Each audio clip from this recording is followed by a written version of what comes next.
This segment of Delmarva Life is brought to you by Worcester County Tourism. Well, no matter what you're into, great music, classic cars, wine tasting, crafts, comedy, delicious food, martial arts. All right.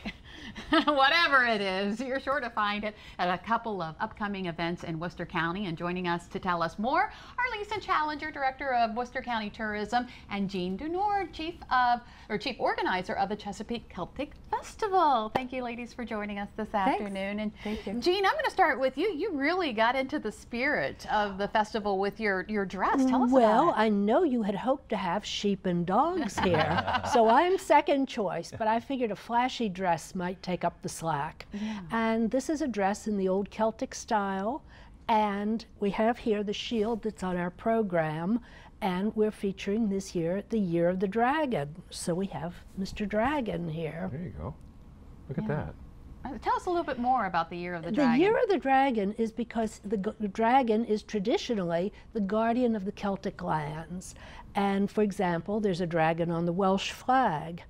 And we always at the Celtic Festival point out that Celtic isn't just St. Patrick's Day in Ireland. Mm-hmm. There are also 5 Celtic nations. Ireland is one of them. And then there's Scotland, Wales, Cornwall, the Isle of Man, and the ones that surprise most people, some of the provinces of France and Spain.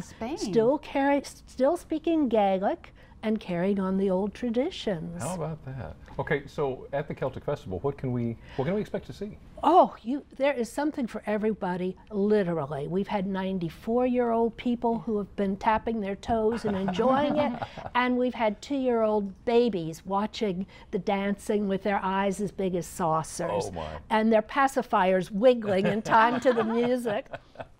We have 3 live bands that carry on the musical traditions.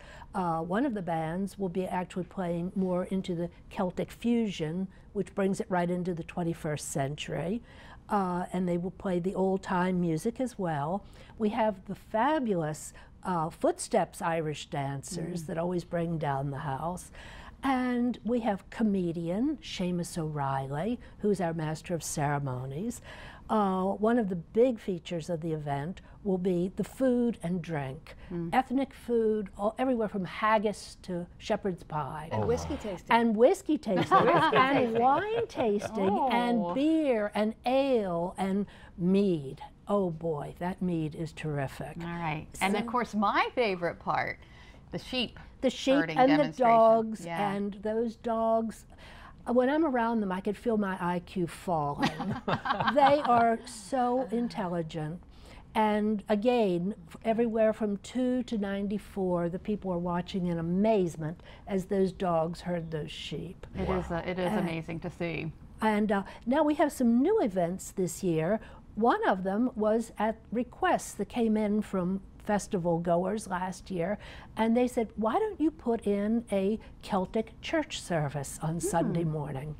So we will have one at 11 o'clock featuring 2 typically Celtic events. One is the Kirkjan of the Tartans, and that's when the clans will bring their clan tartan right into the chapel at Furnace Town.